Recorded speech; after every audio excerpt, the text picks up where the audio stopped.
Bonsoir, c'est toujours un plaisir d'être avec nous, mesdames et messieurs, de vous retrouver également sur les antennes de votre télévision. Bienvenue à ce magazine des 15 minutes.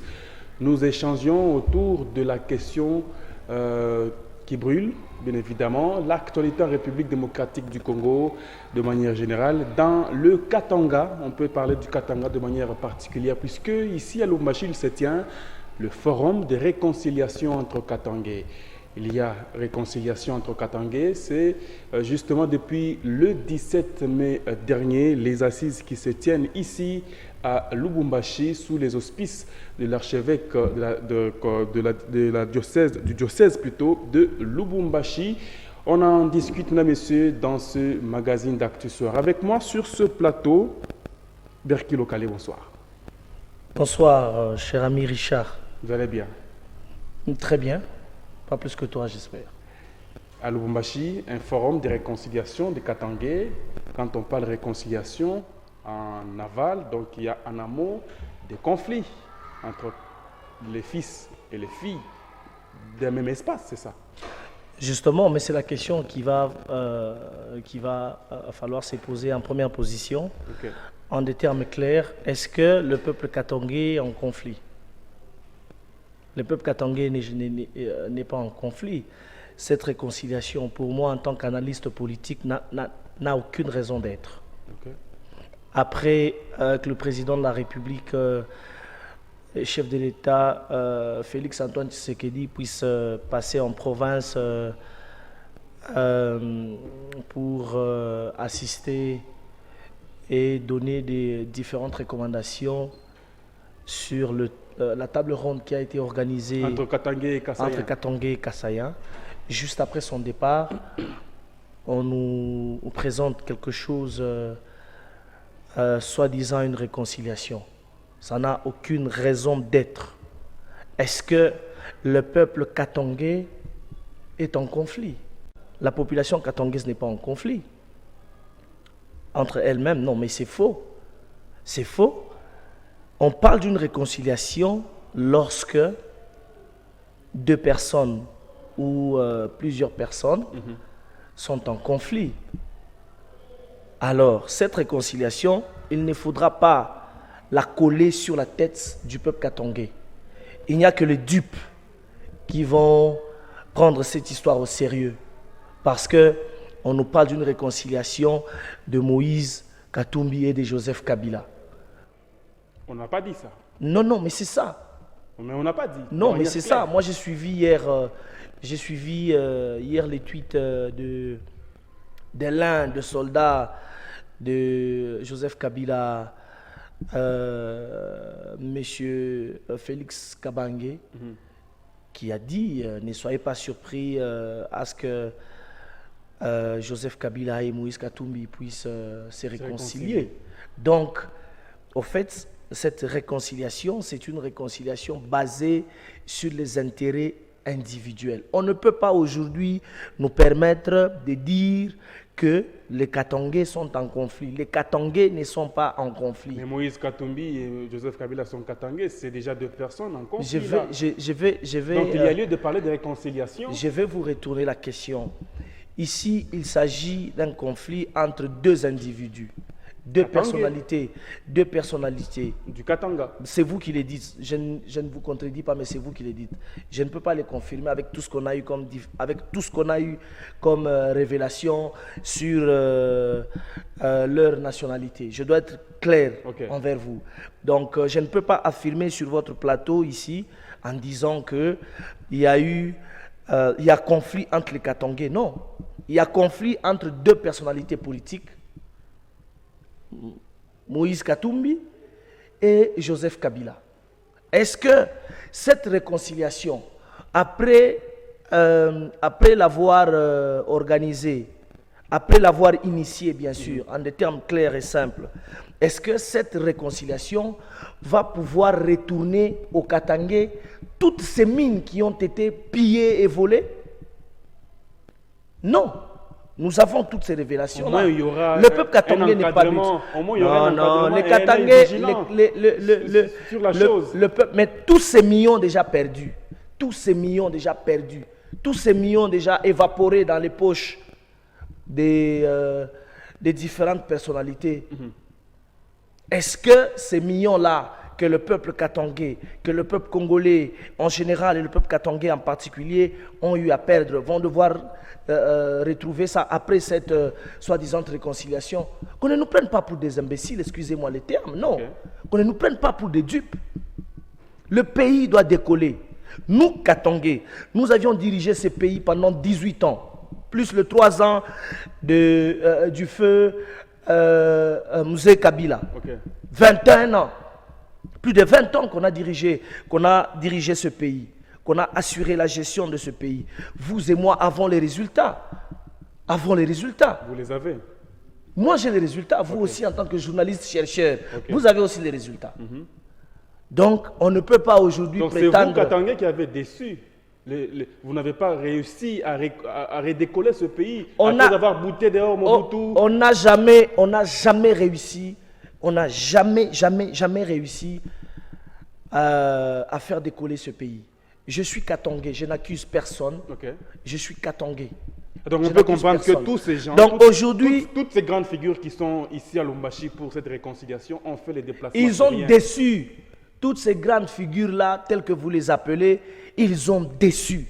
La classe politique congolaise doit prendre les choses au sérieux. Mais le problème n'est pas la politique. Nouvelle génération doit aussi prendre les choses au sérieux. Mais le problème n'est pas politique, vous le savez au moins. Non, qu'on ne vous trompe pas, c'est politique. On n'a pas parlé de politique là. Qu'on ne vous trompe pas, rien n'est politique. Mon cher ami. Selon la vision de l'archevêque. C'est politique. Selon la vision du forum, c'est pas politique. Qu'on ne vous trompe pas, c'est politique. Moi, je vous dis que c'est politique. En quoi? Pour moi, l'église catholique n'a jamais été une église au milieu du... L'église catholique, c'est une église politique. Je l'affirme. J'affirme ça. L'église catholique, c'est une église... Elle pourra même se transformer dans les jours qui suivent en un parti politique. L'église catholique n'a jamais pris une bonne position pouvant accompagner un régime sur place de pouvoir bien faire son service. L'église catholique n'est que là pour prendre des positions farouches. Même là que le régime a bien fait. Pour l'église catholique, le régime n'a pas bien fait. Non. Chercher la paix, ce serait farouche aussi. Mais peut-être que c'est un conflit qui n'était pas visible, mais qui était déjà dans les fonds. Monsieur Richard, je vous parle en des termes très clairs et simples. Est-ce qu'au Katanga, il n'y a pas la paix? Si 2 individus sont en conflit, et ces 2 individus, ce n'est pas des moindres, ils peuvent avoir des masses derrière. Ils ont des grandes masses derrière. Est-ce que vous connaissez, est-ce que vous savez qu'est-ce qui a été à la base de leur conflit? Le peuple congolais ne connaît pas cette histoire. La population est ignorante de cette histoire. Est-ce que vous aviez vu les bas peuples être représentés dans cette réconciliation? Jamais. Il y a la société civile. Non, c'est une réconciliation basée sur les intérêts individuels. Je vous dis. Tout le monde ne peut pas être là quand même. Mais c'est ça. Mais je vous dis, écoutez. On ne peut pas quand même faire toute une salle pour tout le monde. Je suis votre invité. Vous pouvez me laisser parler, s'il vous plaît. Cette réconciliation, c'est une réconciliation basée, j'insiste, je vous l'affirme ici sur place, c'est une réconciliation basée pour les intérêts partisans. Je vais vous scandaliser. Je venais de vous dire tout à l'heure ici que ni vous, ni moi, ni le peuple sont au courant de ce qui a été à la base de leur conflit. Est-ce que c'est la politique? Ou bien c'est l'argent? En des termes clairs et simples, est-ce que c'est de la politique? Non, mais je vous dis, alors ce n'est pas pour l'autre a traité l'autre de Judas, l'autre a traité l'autre de...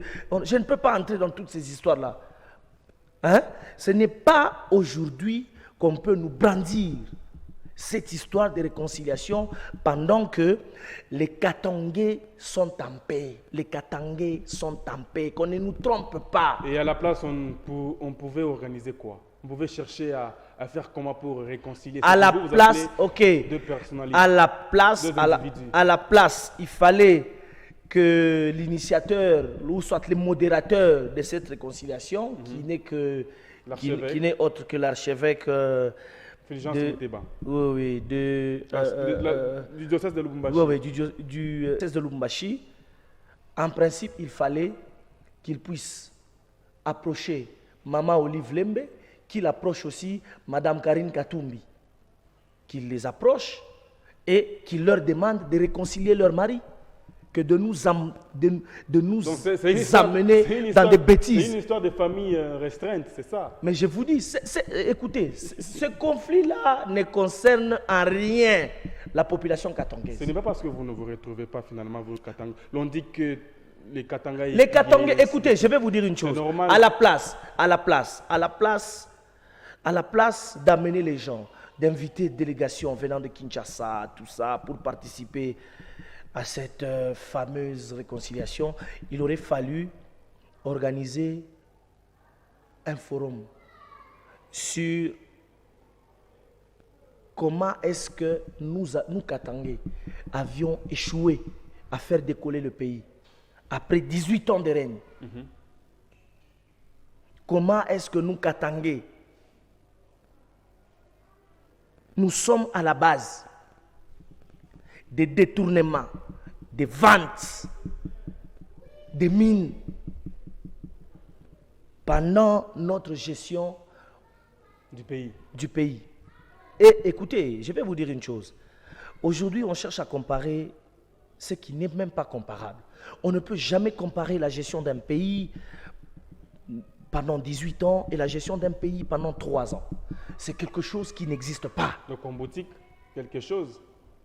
Vous secouez le régime en place. Mais oui, mais moi, j'en appelle à la vigilance de tous les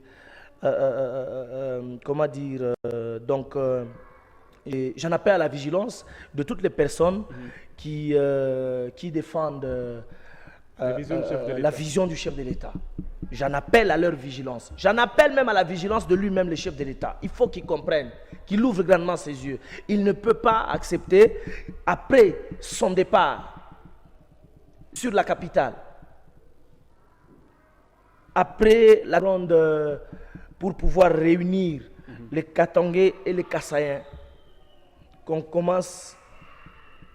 nous présente une bêtise. Mais le gouvernement, via le porte-parole du gouvernement, Patrick Muyaya, il a dit que le gouvernement congolais soutient cette initiative du forum de réconciliation. Donc, il est au courant, il sait, c'est bien d'ailleurs. Il a été d'ailleurs le premier à être informé quand il était ici à Lubumbashi. Il n'y a rien de louche qui s'est fait là. Mais il ne pouvait pas les interdire. Il ne pouvait pas les interdire. C'est le fils du Sphinx. Les gens pensent qu'il est naïf, mais c'est dans ce que les gens pensent, naïveté, dans sa naïveté-là, qu'il est en train de jouer des bonnes cartes pour faire décoller le pays. Donc on cherche le candidat pour 2023, on peut dire. Le Katanga veut chercher quelqu'un pour 2023. Non, est-ce que pour pouvoir organiser... On sent que Matata Pogno et les autres ont bousculé l'espace Katanga, donc il faudrait quelqu'un qui peut aller faire face.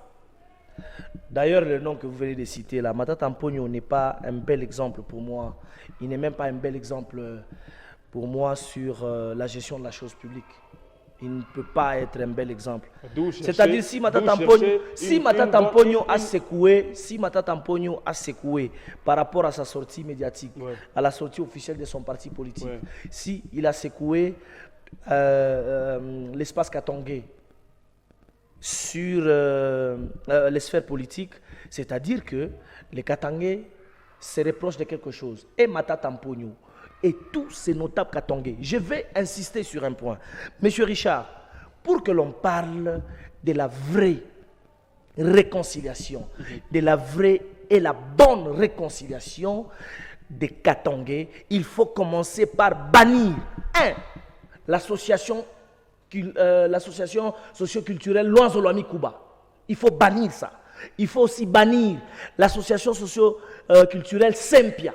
Il faut bannir ça. Il faut bannir l'association socio-culturelle Boulouba Ibukata. Ce sont les identités culturelles. Non, écoutez. Qu'est-ce que ça a à voir avec Ces associations-là, c'est des associations politiques. Parce qu'aujourd'hui, dites-moi, donnez-moi un exemple. Donnez-moi juste un exemple. Qui peut devenir gouverneur de la province du Katanga aujourd'hui sans être membre de Sempia? Personne ne viendra me contredire ici. Okay. Personne. J'ai été délégué général des étudiants de l'université de Lubumbashi. J'étais membre de la délégation générale des étudiants de l'université de Lubumbashi. Écoutez, je n'ai jamais vu depuis un temps un recteur qui ne soit pas de ces cercles-là. Qui ne soit pas de ces cercles-là. Je n'ai jamais vu un numéro 1, le délégué général des étudiants, qui ne soit pas de ces cercles-là. Donc, je vous dis qu'il y a du tribalisme caché dans ces histoires-là. Dans les associations. Je vous dis, mon frère. C'est la protection des us et coutumes. J'ai déjà été sollicité à maintes reprises d'être membre dans différentes associations. Mais je ne peux pas mener mon combat politique dans ce sens-là. On va revenir peut-être prochainement. Un mot sur les 3 ans de Kaboula. C'est le 20 mai qu'il a totalisé 3 ans depuis qu'il est à la tête de la province du Haut-Katanga. Vous l'avez jugé, vous avez circulé la ville et même aussi la province. En 2-3 mots, comment vous le cotez? Je suis un peu déçu. Le gouverneur Kaboula, c'est un homme bien, c'est un homme qui a cette ferme volonté de pouvoir mieux faire les choses. Surtout qu'il est entouré par des très bonnes personnes aussi. Mais je voudrais à ce que tous ces gens qui l'entourent fassent en sorte qu'ils puissent faire de très bons résultats pour espérer chapeauter encore cette province dans les années qui suivent. Merci à vous, Berki, d'avoir été avec nous sur ce plateau. C'est moi qui vous remercie. Mesdames, Messieurs, c'est chaque fois pour moi un honneur d'être reçu par un grand journaliste comme toi. Merci. Et puis sur ces beaux plateaux de cette grande chaîne radio et télévision, HK6, qui fait la fierté de la province du Katanga. Merci Berki. Mesdames, Messieurs, merci à vous. Au revoir. Merci.